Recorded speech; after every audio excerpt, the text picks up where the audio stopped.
November. We are happy to have Mr. Michael Flouché here with us from the Advanced Academic and GT Department, and he's going to go over some information too, so you can have a better idea of what this test is and how to administer it. So without further ado, good morning, everybody. Kind of hard to believe that we're halfway through October, and next thing you know, we're going to blink and it's going to be Thanksgiving. So here we go. Let's get started. Just some norms. If you wouldn't mind keeping your microphone muted, you may have questions that come up throughout. You can put them in the chat, or we can clarify anything that you have at the end. I'm happy to stay on after this training is over, and I'm happy to answer any questions that you may have. That way, you have a successful administration. And please, too, I know sometimes it's hard to. You got a lot of things going on, especially at 8 o'clock at the elementary level. Kids are coming in and stuff, but if you could please try to stay active and engaged in the training, and I would love to get started. So most people want the PowerPoint and all the information before the training begins. That's been in some of our feedback. So right now, if you want to go to our learning pathways under NNAT, we already have this PowerPoint there posted and all the resources that you may need. We have the manuals posted. We have the how-tos. So just know that everything is there already for your viewing pleasure. And if you would like to access that now, please feel free to do that. All right, so what are our objectives today? We're going to understand what the GT identification process is. Some of you have already been through it, so you kind of know, but we're just going to briefly talk about that. We're going to go over who's going to be participating in this testing. We're going to look at the testing dates that are coming pretty soon. We're going to learn what the Naglieri or the NNAT, Naglieri Nonverbal Ability third edition, that's why it's called the threes, because it's the third edition. We're going to learn what it is, and then how to prepare for it before, during, and after, and then accessing the results and reports and the resources that are with it. I hate to use the word simple or easy, but this test is pretty straightforward. And many of you have done it before, and there's just a few changes this year that I'm going to talk to you about here in just a minute. But I think hopefully this is a smooth administration. So I'm going to toss it over to Mr. Flouché. Are you there, Michael? I am. I'm All here. right. I'm glad to So be here. yeah. Well, thanks for joining us, and we're going to let you talk a little bit about what GT identification is all about. Yeah, there's a few things at play. So when we give this test, I want to provide some context to it from the state to keep us in compliance with the GTID process, but also to let you know about the ID process kind of broadly. And we'll go over the definition and a few things and how that collides with this test. But here's a few things that are out of the state plan, because what's more exciting than discussing TEA state plan for gifted and talented, right? We got to be able to collect data from multiple sources for each area of giftedness. So we have to, as you see in 2.17, like we've got to look at various data. If you go to other districts or maybe personal experience that you've had, if you're only looking at achievement data, I would say that that's not a variety of data to be able to evaluate gifted pathways for the kiddos or potential giftedness in other areas. The NNAT's going to help us look at something a little bit different. Uh, 2.19, students are assessed in languages they understand or with nonverbal assessments. So we have to have at least one nonverbal assessment, or we'd have to have an assessment in their native language. And so this a nonverbal is kind of an easier threshold for us to be able to do. And then also 2.22, we got to have qualitative and quantitative data. So there's got to be a variety of data that we look at to determine GT. We can't just say, hey, MAP scores tell us yes or no. They provide part of the picture, but it's not the entire picture, especially for some of our kiddos who are gifted in different ways. So we can keep going from here.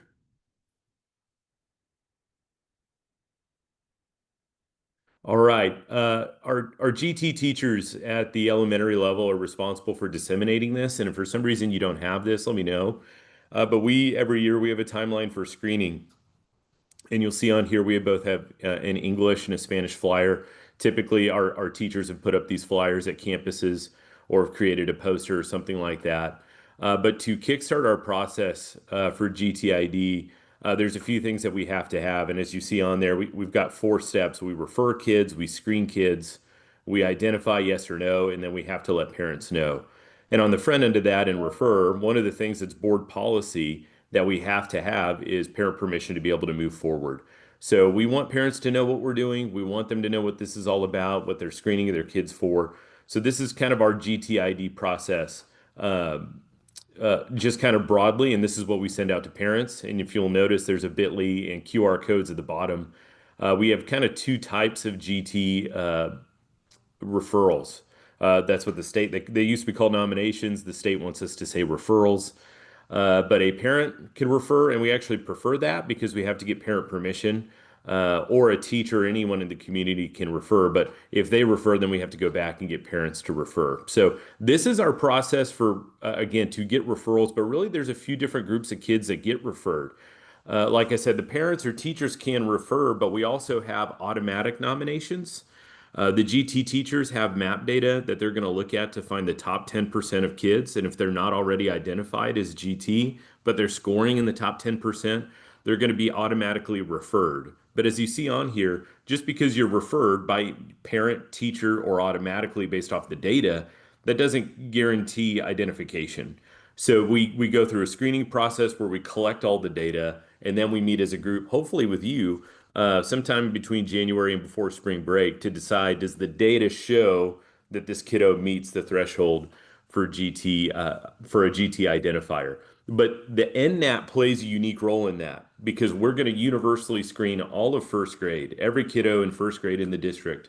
And using that data, we will also pull the top 10% of those kiddos to say um, they are automatically referred for GT screening. Again, doesn't guarantee identification. A lot of parents think that if they get anything with GT, they just assume like automatically they were identified. But it's no, the NNAT is a part of what we call a universal screener. We look at all kids. We give them a nonverbal pathway to say, hey, are you outpacing your peers with this type of metric? We can keep going. So yeah, this is just kind of breaking it down a little bit more. Again, we refer, we screen, we do look at achievement data. We look at teacher feedback. We will email out a little questionnaire for the teachers to provide feedback on what they see. Are they seeing gifted behaviors in their classroom? And then we get a GT committee, hopefully with the GT teacher, administrator. We'd love to have counselors and teachers on there, about 5 or 6 people to look at the data and say yes or no on each kiddo. If we say yes or no, they can be referred the following year. It's just a 1 year thing that we look at. And for the most part, we are looking to identify for next year because that's how the PEIMS work out. But the state plan specifically says if they are in kindergarten, we have to screen them earlier and finish screening earlier because they need to start services before the end of the year, by March 1st. So they are a unique grade level in the midst of that, but that's not the NNAT3. That's just a little FYI for you. So we can keep going. And I'll kick it back to Ashley. Thank you. You've got another part coming, so don't go anywhere. I'm taking a nap right now. I know you're busy, so I appreciate you coming. So we're going to take a look at the assessment dates. So like he mentioned, all your first graders are going to test during the window of November 4th through the 6th. And then we are going to have, so in the past, we've had like a online check-in of this, and it's gone pretty well, if you ask me. Instead of like coming to check in the paperwork, we're just going to have it uploaded into a portal, and then I'll talk to you a little bit more about what that's going to entail. But yes, the week for testing is November 4th, 5th, and 6th, and it is for all of first grade.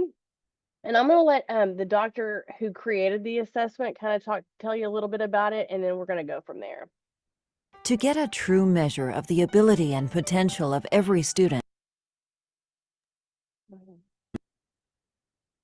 it takes a test which gives all students an equal chance to demonstrate how well they can perform. A test that measures general ability in a way that's fair, no matter where the students come from, the primary language they speak, or their cultural background.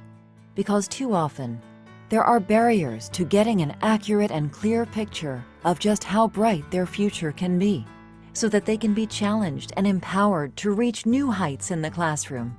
To do this, it takes an assessment that's proven, that's nonverbal and culturally neutral, that's fair and breaks through barriers, and that's accurate.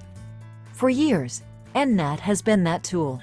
Since its creation, NNAT has been the trusted general ability assessment for educational leaders everywhere. And while NNAT3 continues to lead the way in identifying a student's suitability for entry into gifted programs, it's an exceptional tool for measuring the general ability of all students in a way that eliminates language and cultural barriers. Since it's a nonverbal assessment that requires no spoken or written language, NNAT3 levels the playing field for all students and at the same time includes innovative features.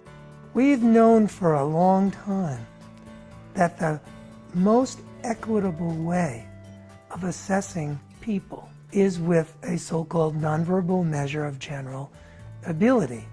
And NNAT3 was designed to provide a whole new set of items, slightly different color scheme, and more forms. In addition to online administration, it can also be delivered on a Chromebook. And so it really expands the possibilities for how the tool can be used. The way that it works is this. Instead of using words, we use diagrams. If I say to you, I'm going to give you an analogy, boy is to man as girl is to question mark, you know the answer. If I showed you a white circle and a blue circle above a white square and a question mark, which of course would be blue square, right? It's the same kind of analogy. And that's the beauty of a nonverbal test. That's what my test is all about.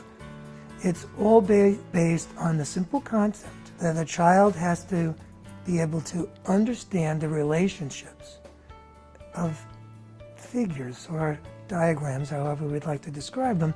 And what we're really measuring is how well they can think. And we want to measure their thinking in a way that's not confounded by how much they know. NNAT3 can still be administered in 30 minutes. Limiting the amount of time away from classroom learning is comprehensive with 48 multiple choice items per form. Features an administration platform, offers pencil and paper options, or can be administered online through multiple devices so students can choose the method that best suits their needs. Is group administered, helping to save valuable time. And the 2 forms per grade level provide increased security, because that's the kind of quality and reliability that educators need and students deserve. Okay, so in a nutshell here, what is it? It's a nonverbal measure of general ability. Every year we get the question of, well, my student doesn't speak English. They don't have to speak a language. That's the beauty of this test. There are no spoken words and there's nothing written. They look at the pictures and they make the connections there.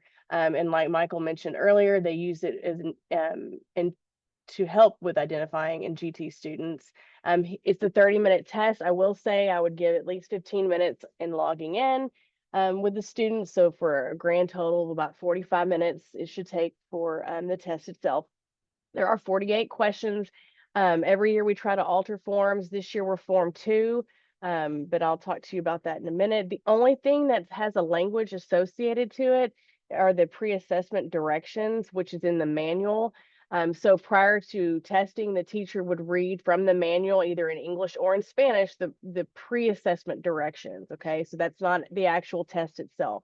Once they begin the test, there's no spoken words. And like Dr. Naglieri mentioned, they use multiple colors and neutral shapes. It's designed to have very little motor skills involved. All your first graders, I'm assuming, will be taking this on an iPad, so they'll just be selecting the item with the touch of their finger. They don't have to have receptive or expressive language abilities in order to take this test. And it does provide a graduated range of difficulty. So the levels kind of increase as the test goes on. So for an example, for this nonverbal assessment, like he mentioned, if you look at the verbal aspect of it, when he mentioned like girl is to woman as boy is to, you could look at the picture and say, okay, girl is the little square and woman is the big square, as boy is to the little circle, and then man is to what. So it's kind of capturing the same information. However, there's no words. They don't have to be able to understand the language. And then like a quantitative test, you have to understand what the rule is in order to move on. Well, in this particular example, what's next in the series, you notice the numbers are doubling. Well, if you look at the picture, that's kind of what the nonverbal test is doing as well. So it's capturing all that without having to have any kind of verbal abilities involved. And so what is it going to look like for the student? It'll have a matrix. The student will have that picture, the little rectangle, and then they'll have to decide what goes in the missing square. For easier examples, they have what they call a missing piece. So a child must choose the option that would complete the larger image, relying on an understanding of how the entire image is organized. So looking at this, seeing what's missing and determining what that missing piece is. We have more, they have more difficult items in arrays, and it goes 2 by 2, like for this example, all the way to 3 by 3. They must recognize the change in shape and color across the horizontal and vertical dimensions, and they arrive at the correct answer by doing that. It's more complex and difficult with the increase of number of visual features and in the ways they can change them. So like size and rotation, adding of an object or progression. So there's things that they have to look for as the test progresses on. So in the chat, if you would, I know y'all are wonderfully gifted in this group. I have a few examples. So if you could just put the answer in the chat, I have 4 or 5 little sample items so you can kind of see what these types of questions are.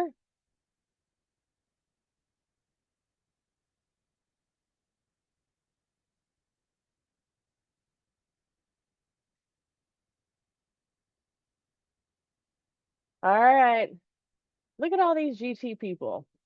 So yeah, the answer in this missing piece is answer C. Good job. All right, here's the next one. So this is an array example, a 2 by 2 array. So they're looking at the colors in the images. Wow, so fast. Yes, B is correct. Here is a more difficult one. We've got the 3 by 3.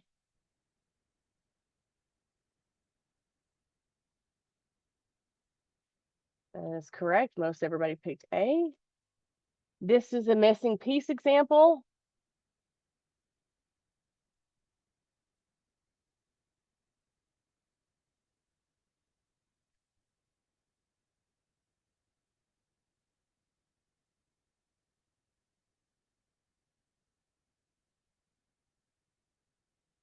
Yeah, I see E's and A's actually. The answer is A. And then lastly, this is a missing piece example. And this one's pretty straightforward, right? Okay, the answer is D. I'm gonna let Mr. Fluche wanted to comment on something, so I'm gonna go ahead and turn it back over to him real quick. Yeah, I love seeing y'all participate in this too. One of the things that we do with our GT training more broadly is that we've got to cover assessment. So typically we have teachers take this test and they have a lot of fun with it. Even at the kindergarten or first grade level, if you look at the questions towards the end of the test, they're significantly more difficult than the beginning of the test. But I really do want to just kind of underline a few things. This puts us in compliance with the state. We love that it's 30 minutes. It's a timed test only. There are other types of tests that we could do as universal screeners that are a little bit more achievement oriented or maybe a brief type IQ type test, but those would take multiple days and they would be at least 3 hours of testing. So there's a real value to this.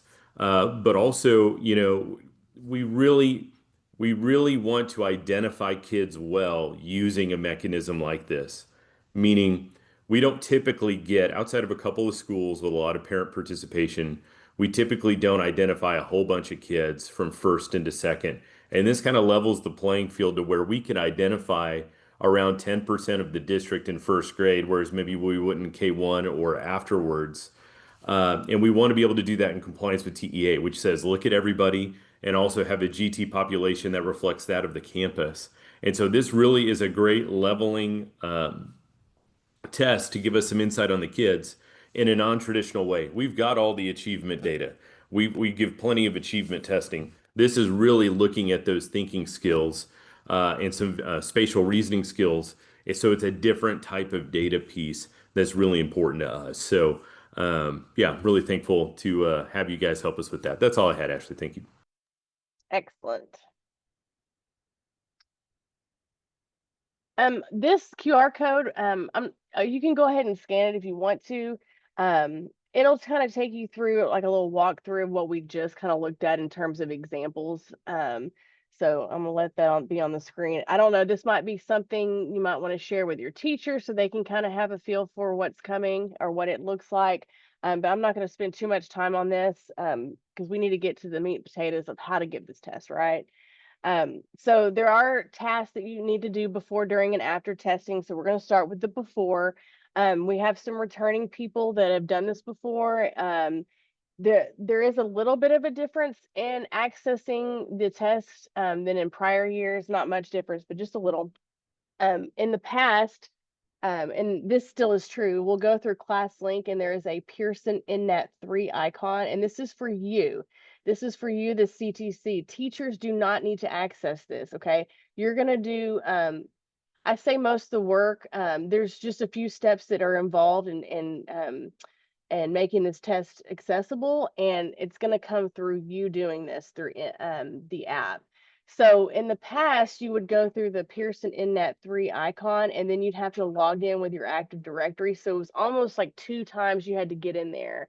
They've taken away the second one. So now when you click on that Pearson NNAT3 icon, it should automatically take you to the Pearson system, and it should have your information, the campus that you're at and everything. It should be the first thing that you see. So I would like, if you could, I'll give you about 30 seconds. If you could go into ClassLink and look for that NNAT3 icon and click it. If for some reason you are not, it doesn't do anything to your account, like it's showing that you don't have access to it, you can email Mr. Flouchet, Michael Flouchet, and he can make sure to get you taken care of. I went in and I looked, and I think most everybody in this session should have access. Everybody should be good to go. But I just wanted to point out that it's just a one click and you're in. Okay. So I'll give you about 30 seconds if you want to try that. And then, like I said, you can email Mr. Flouchet and we can get that squared away, because that's the first thing that you need to do, is make sure you have access to it.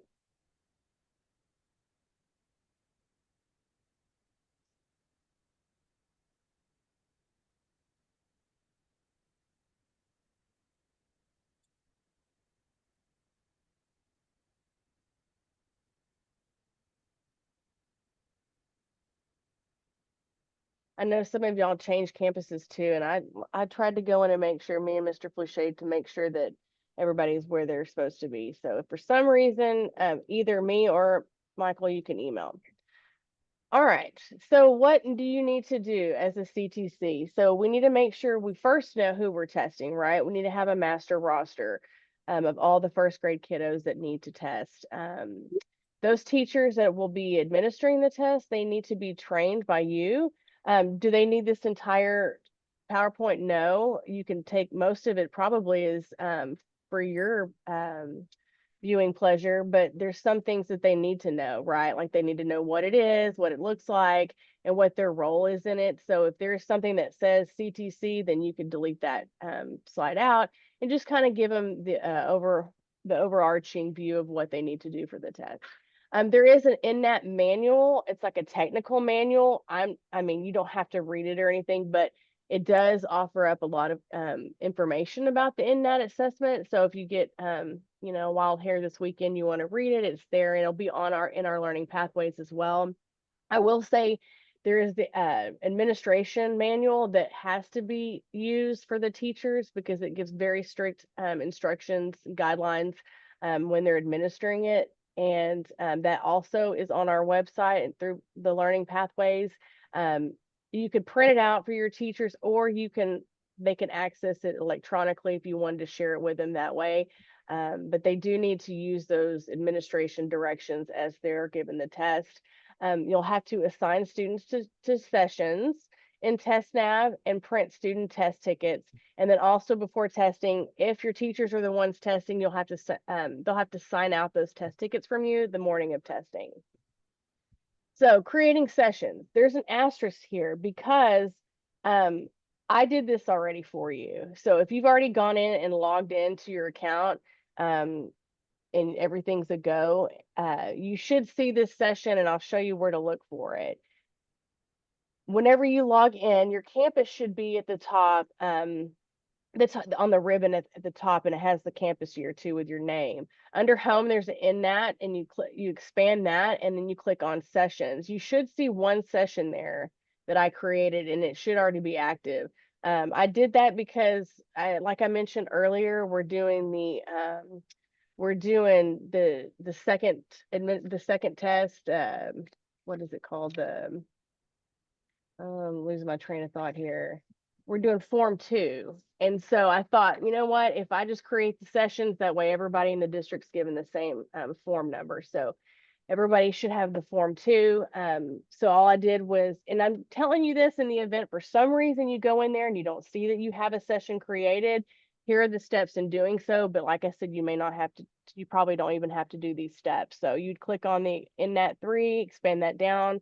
You'd select the sessions, add a session, and here are all the criteria that I created when I created your session. So where it is the NNAT3 online assessment. I created the structuring, and you only see your campus, but at the district level, like Michael and his team will see everything created in the district. So we wanted to make sure we had uniformity in the session name. So I made sure the name all the same. Your start date was the day that I created it, and the end date should be left open till the end of the year in the event that maybe you have some absent first graders. If they come out and test, your other grade levels and you had a couple first graders that weren't there, then they can access that session as well. I do not enroll. And again, I did form 2. That way we can alternate every year. So next year would be form 1. So again, you shouldn't have to do this, but in the event that something happens and you don't see your session, this would be the steps that you take. All right, so adding students, it's the same steps. So when you're on the home screen, you would expand the NNAT3, you expand the sessions, and then there's a little student icon to the right. You will select that. From there, you'll click on Add Students. And then what you do is you'll put in on the grade level, you'll put in grade 1, and then you're going to do a search. And every student that's rostered as a first grader to your campus should then populate. Sometimes it takes a little bit. Sometimes it takes, 30 seconds or a minute for those students to populate. But once they do, you'll see that they'll appear on the screen. This looks a tad bit different than last year. There's a little bit fewer clicks involved. And then once they appear, you're going to select the All Student button. You notice the little square at the top. You select all your students and you save them. Those are the steps that you take in order to get them added to your session. And so if I were to go in today and create my set, which I've already created sessions, but if I were to go add my students today, and let's say Johnny was at my campus today, but Johnny withdrew and went to another school, but Johnny is sitting at my campus, then the campus that's going to actually test him won't be able to see him because he's already been added to your session, if that makes sense. So in the event that happens and I need to pull a student over to the school that they transferred to, you can fill out this form and then I'll get him moved over to where he or she needs to be. You'll notice that. Another thing I want to point out is, say you create your roster of kids and you print the tickets, and then this is the school system, right? You'll get a kid the day of testing or the week before.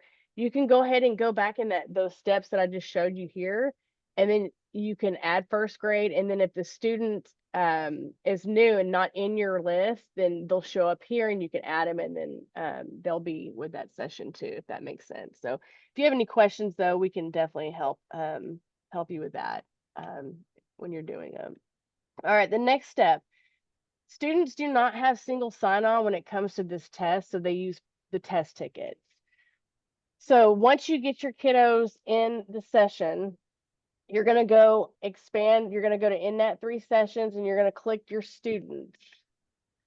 You're going to then want to expand. It's like 3 little lines down. You want to select all those students that are currently sitting in your session, and then you're going to click reports. Now, these are the same steps doing it to print the test tickets as it is to print the results. So you're doing the same thing, it's just for 2 different things. So this particular example is for the student test tickets. Once you go there, it's suggested you do 1 per page. And then, I mean, it's suggested also that you have them sorted by last name. That makes to me the most sense. And then you're going to select PDF. And then once you do that, you're going to get a message that says these are going to be put into your reports. Okay. You click OK and then close it out. Once you do that, you're going to actually go to your reports, and then you'll have a list of tickets or whatever it is that you've already submitted. It will be there on this screen. And in this case, it's the session tickets. And the output, once it's ready, it'll say completed and it'll be hyperlinked. So when it's processing, I think it says processing, it won't be there to download until it's ready. And sometimes it takes a couple minutes, but once it's there, you'll be able to click on that link, and then the reports will go to your downloads. In a little bit, I'm in a meeting. And once you download them, then you print them out, and those are what the students will need in order to log into the test. Here is a sample of what the test ticket looks like. When they log in, they're really only going to need their username and password. And one thing I want to highlight too, and I'll probably repeat this again, so just so you know, make sure that if a student is absent, sometimes in 1st grade, teachers are helping kids log in. Don't log in a student who's not there, because once the student logs in, that session is, or that license is used. So we want to make sure that the student is there, sitting down, testing, and then when you log in, that's when the license gets used. All right, so what does the teacher need to do before testing? They need to attend your training and sign the first part of the oath. And then they need to read exactly beforehand. They need to have an idea of what it is that they need to say to the students, and then pick up test tickets from you on the testing day. During testing, okay, I will say probably the most the main issue that we had, and it's probably not the only one, but I'd say it's probably up there in 90% of the issues that we see during testing, is students accidentally exit out. So because you're the one kind of proctoring this, teachers don't need any of this. They don't need access to any of this. Since you're the one proctoring it, if a teacher comes to you and says, hey, this kid's, something's up, it's not, it's not letting them do anything, likely the test status somehow has turned to exited. And in order to continue for that student, you would have to go in and resume it under actions. So let's say Johnny's like, miss, my test, it won't do anything. They'll notify you. You look at the dashboard, and then, like I said, likely it'll say exited, and you'll want to, under actions, select resume, and then the kid may have to log back in and continue, pick up where they left off. But generally speaking, this is probably the most seen issue on test day. So I just wanted to bring it to the forefront so that you already know a plan, and you might want to tell your teachers, hey, if a student does this, they likely exited. So just kind of plan for that. All right. For testing for teachers, they need to help their students log in.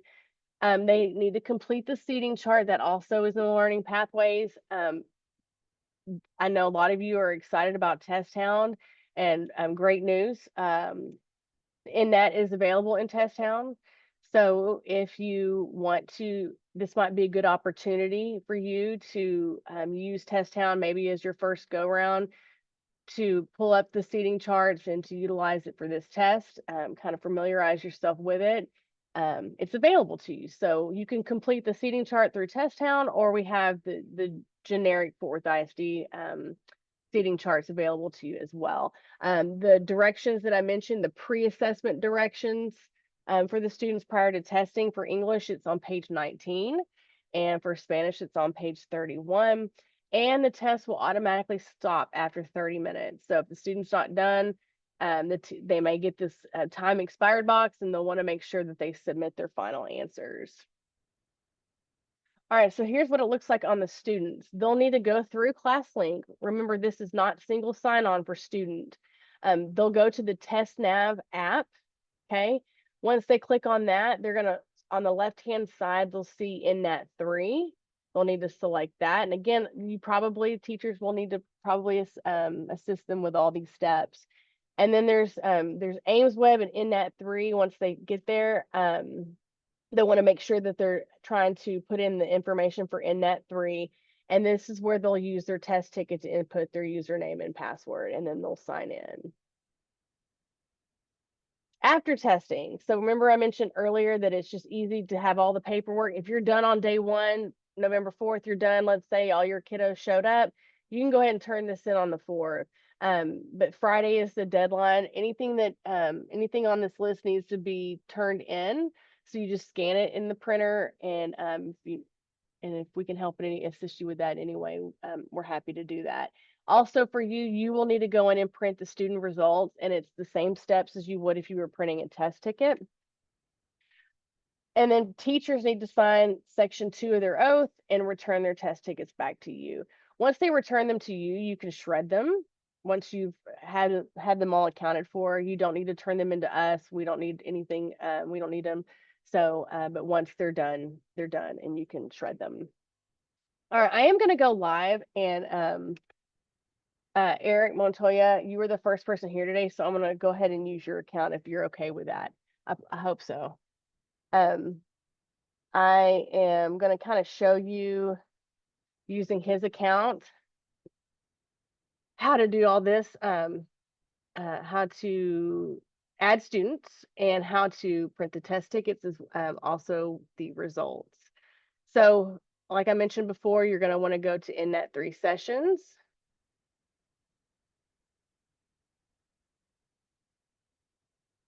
You know what? I'm going to have to get back in there. Hold on. It timed out. Please hold.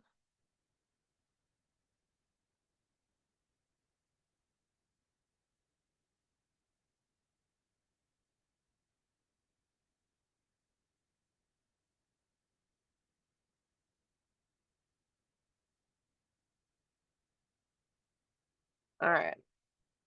So this is if I'm starting afresh, brand new, I've never done this before. NNAT3, this is where I'll find it in the Launchpad. And I'm going to be Mr. Montoya.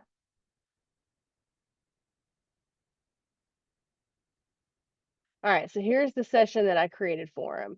So the steps in adding the students, you're just going to click on the student, and then I'm going to add my students. On the grade, I'm going to select 1 and do a search.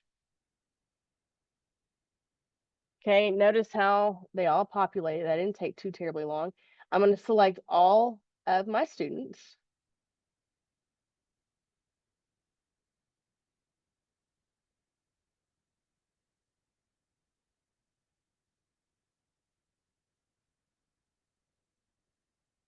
And then I'm going to save.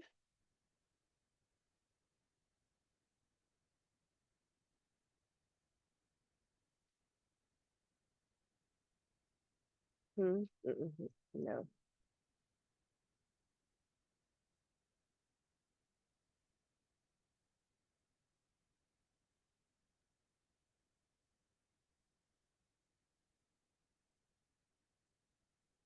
Let's try this again.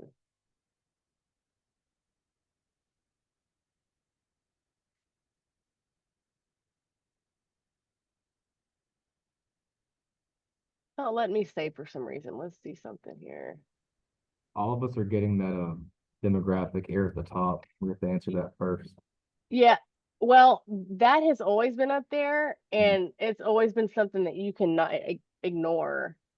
In the past, it's always been something you can ignore unless it's something hot off the press.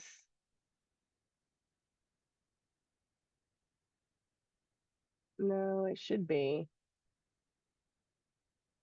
We may have to figure that out. I don't know because, okay, mine took a while to load up. Yeah, you know what?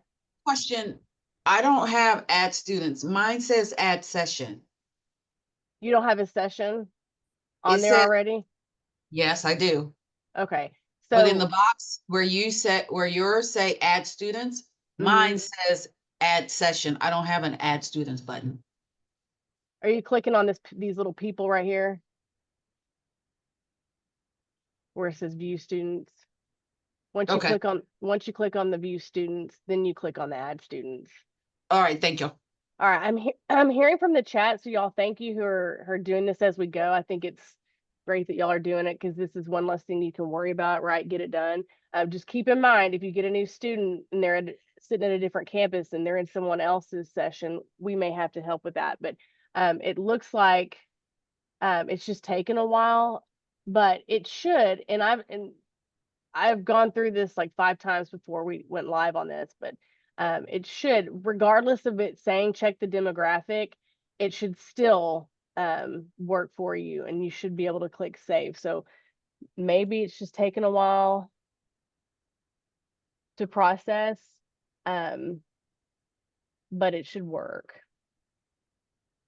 So thank you for those who have reached out and said that it's just taken a few minutes.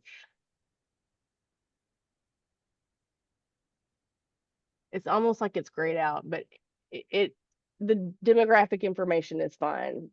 Doesn't have to be updated. All right, I'm gonna pause on that. Let me go to let's see, Versia Williams.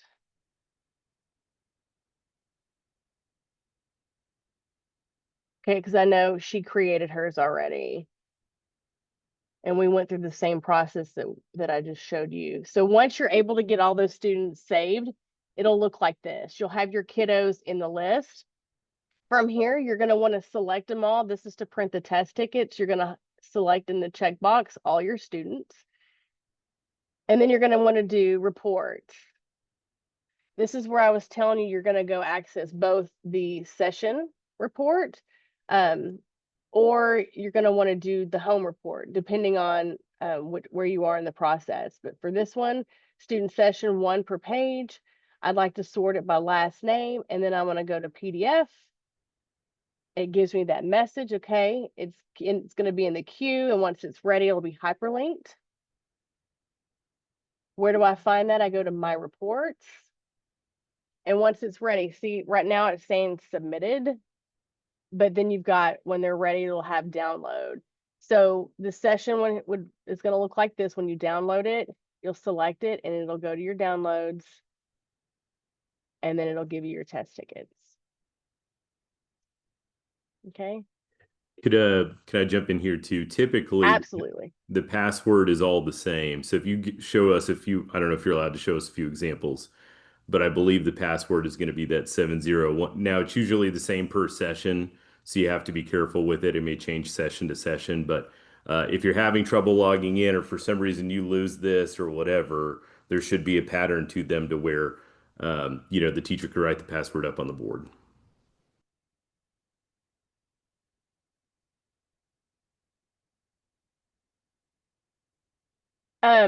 I'm getting some messages that say they're still not letting you add students. It's got to be something glitchy because it's been working. So I would. My guess is that the glitches that I've run into this, and there was kind of an older system in this system. I think basically with every action you take on this platform, it is dealing with the entirety of the data of the district. So even though you're just putting in first graders at your campus, I just think it could be that we're all on it right now. So I would try it again a little bit later. Yeah. But my guess is it won't be an issue if you try it later. And I think you're right about that. I think the fact that we're all in on it right now, because it's not saying you can't add them. It's just the ability to click save is not there. So I think it's just there's some lag. So if you get when we get off this training, maybe after lunch you try to do it, I'm pretty sure it'll probably work for you. Sorry it's not working as we're doing it together, but so with that being said, hopefully I've been able to give you a little insight on how to access it. Oh, so one of the questions was student session 1 per page, and then it's the home report. which that's what we're about to talk about, Kirsten. We're going to go into what the home report looks like here. So I'm going to turn it back to Michael and let him talk to you a little bit about the results, and what that entails. Sure. One of the biggest things that we run into on our end, which is different than y'all, is that parents want to know how their kids did on this.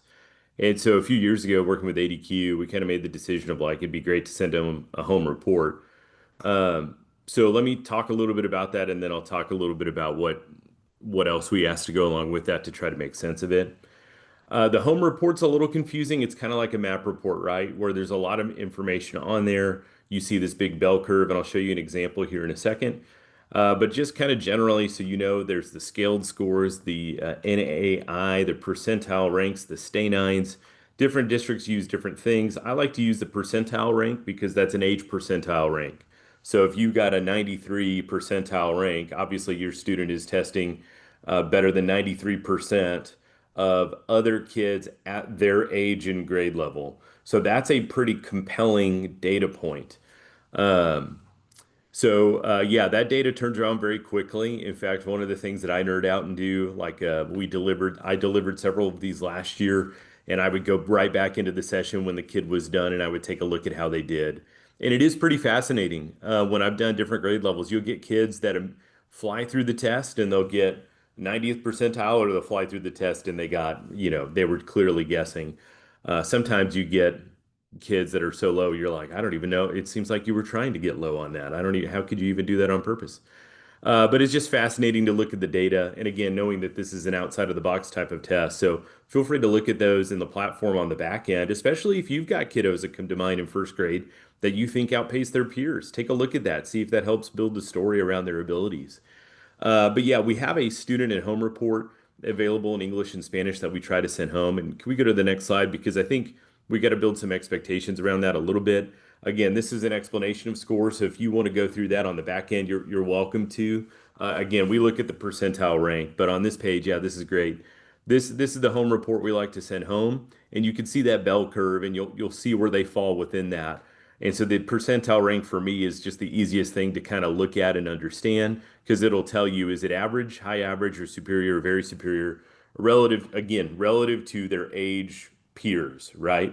So that data point on the home report doesn't compare them to the campus. So we're not looking at all of Bruce Schulke or MH Moore, right? We're looking at them out of the nation, every kid taking this test where they're at. And so this is what you would download and print out for every kiddo. And then we have a complimentary kind of a one pager in English and Spanish to send home on what is this test and why are we doing that? Which you can always redirect them back to us. We're happy to talk to them. I have coordinators who speak in Spanish too, so we're happy to do that. But we want them to know that, and this is one thing I want to tell y'all. This is not, Jack Naglieri would not tell you this is a gifted test. A lot of people frame it like that, I think on accident. They say, this is the GT test. There is not a GT test. This is just a test that gives us a different type of data point than what we have with our achievement data, well, like MAP and STAR and otherwise. So that's just one thing to clarify because a lot of people will have questions on this, especially the kids that do really low or really high.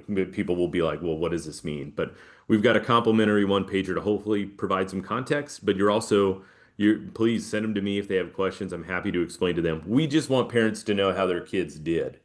And I will tell you too, where our heart is, and I think this is reflective in TEA, the score here does not make or break a kid within their GT process. Let's say they got, I'm just making this up, but let's say they got a 50 age percentile rank. They're at the 50th percentile.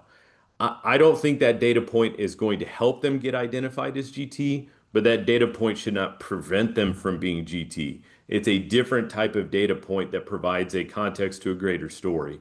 Really, what we're looking for is this first grader outpacing all of their peers in some sort of domain in a way to where going to services or receiving differentiation at school is appropriate for them. So that's kind of the big question we're trying to solve. And I always love to bring this up. If you if you were like, just make it clear, what is GT? Well, TEA provides a little bit of clarity. They didn't come up with this. This is from a federal thing called the Marlin Report from the 70s. But a GT student is a child or youth who performs at or shows the potential for. So already, yeah, you could be performing at or showing the potential. So again, is this data point showing that they're outpacing their peers?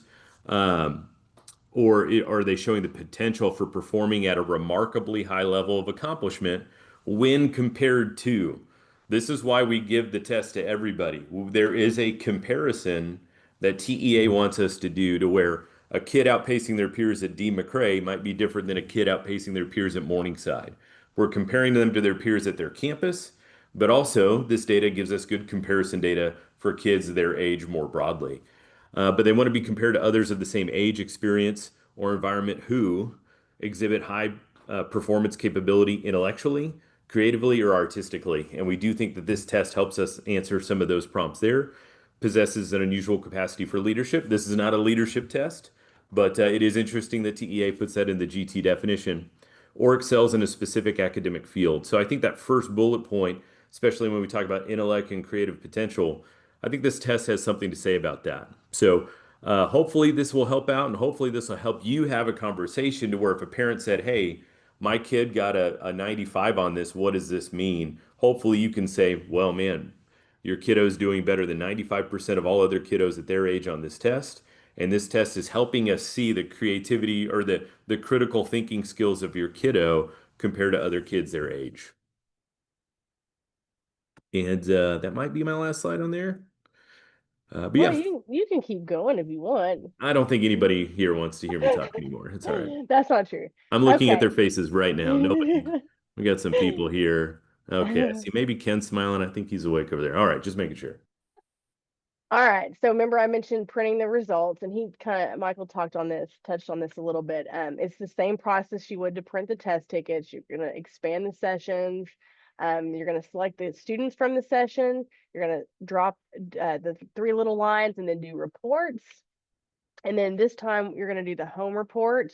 Now, this is where you can decide, okay, well, do I want the parent report in English, or, my dual language class and the parents speak Spanish? So this is where you can pick. You could run them in English and in Spanish if you like, but there is the option there.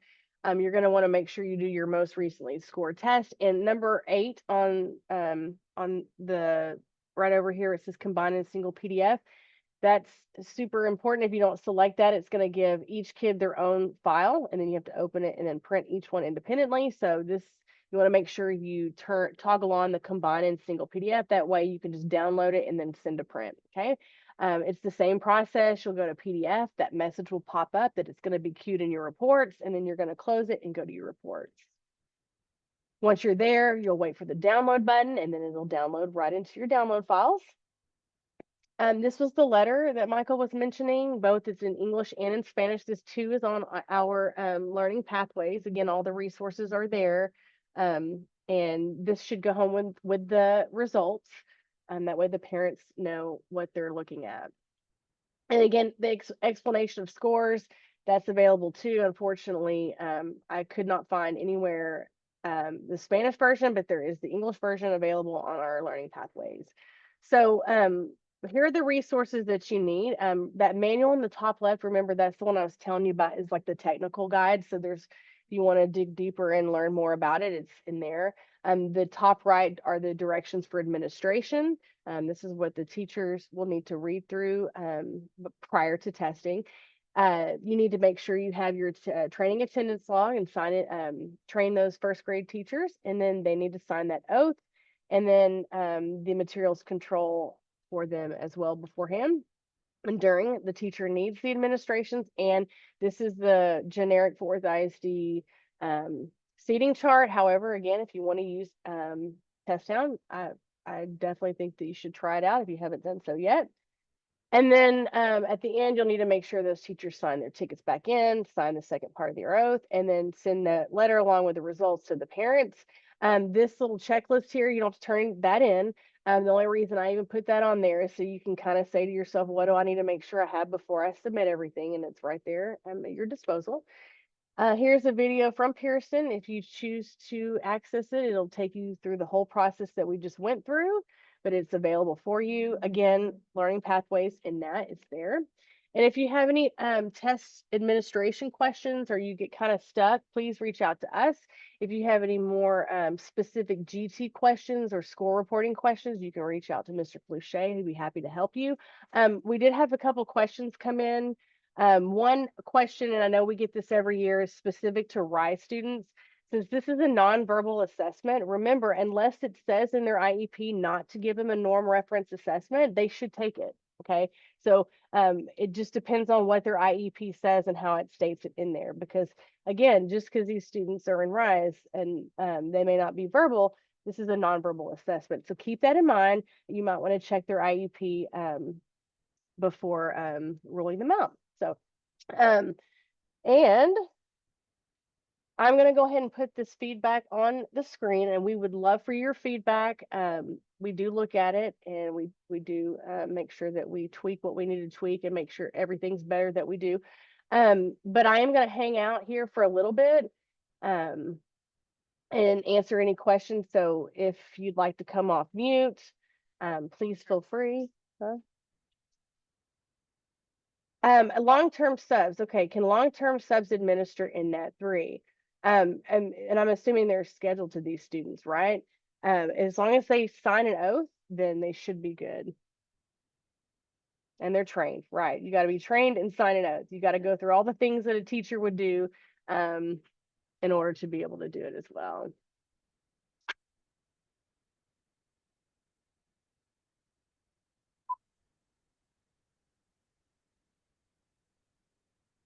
Is there anything I can clarify? If not, y'all have a fabulous day. We do get the test results like immediately, by the way. It'll Yeah. take like maybe 5 minutes for them to load into the system, but if a kid says that they're done and you go back to your home page and refresh pretty quickly, it'll pop in there. Sorry, just responding to a question in the chat here. Thank you, Shay. Yeah, yeah.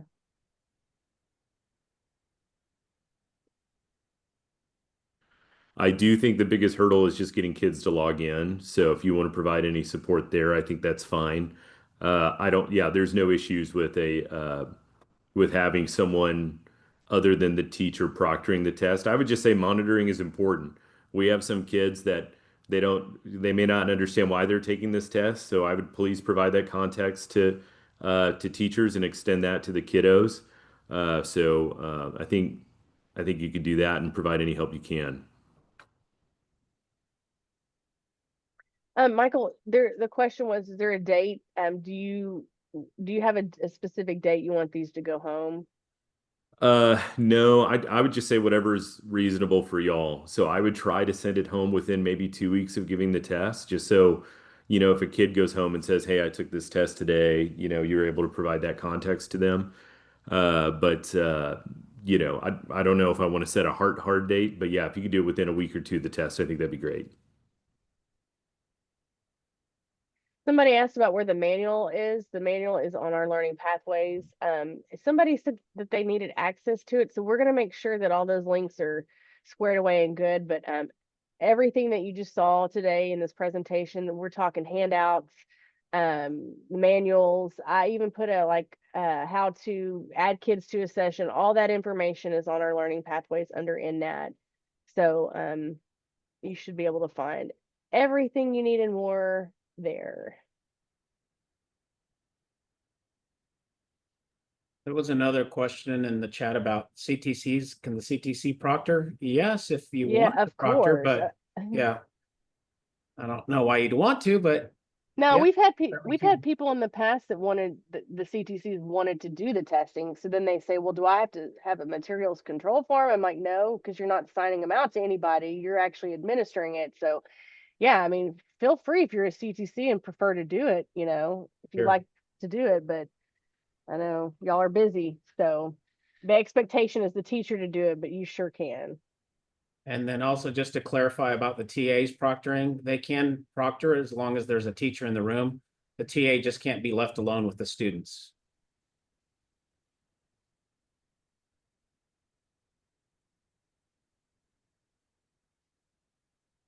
Sorry. I can address retesting.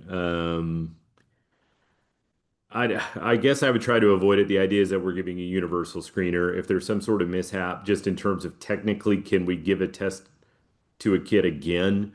We can. In fact, that is one thing to look out for. We will have first graders who are being screened because, let's say, mom and dad nominated them. So later on in the year, our teachers are going to come and give the test to all the kids not in first grade who were nominated for screening. In theory, we shouldn't have to test any first grade kids because we're getting them when y'all do it here. But sometimes some things slip through the cracks. So, it's not technically impossible to have a kid retest, but unless there's a really, meaningful reason why maybe it didn't work out for some reason, I would probably try to avoid it. I don't know if y'all had an opinion on that on the ADQ side, but usually we kind of give it and kind of go from there, unless there was some sort of obvious issue.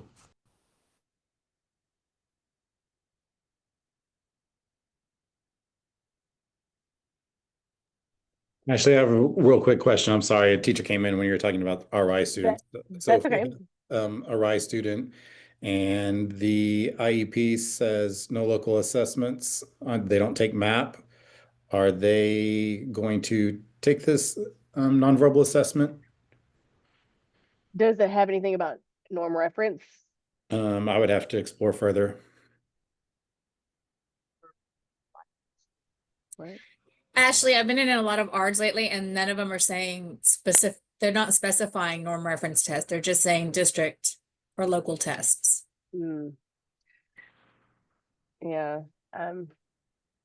I don't know. Ken, do you want to put some input on this one? Yeah, I mean, technically this counts as a local test, so if it says local test, you can exclude them for this as well. Unless, Michael, you don't have any objection to that, right? No, in fact, I've talked to SPED over the years because this question comes up every year. And so no, if a kid will not be successful to sit down to take the test, I understand that, but I have to be careful with how we say that too, because that could over eliminate kids that would be successful that you wouldn't think of. The whole point is that it's a different type of data point. So I would hate for a student to not take the test where this could have been their way to excel. But I do think there are kids that I bet Ben and Leticia are talking about who's just like, maybe after talking, maybe have a conversation with the SPED personnel on your campus to where if they're not going to be successful, we don't want to force them, but successful meaning to the act of taking the test, not successful in terms of the intellectual ability. So I hope that provides a little bit of clarity. I would check with the SPED personnel first to make sure we're good, because also we don't want the worst case scenario is we didn't give a test to a kiddo uh, because they had some sort of designation, right, to where it's almost discriminatory. Uh, but yes, I think practically there's a little bit of wiggle room.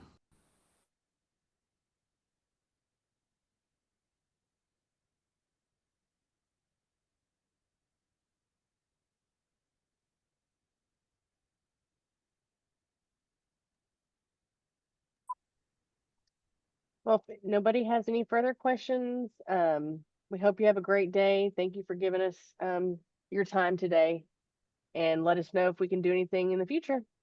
Have a good one. Thank you all.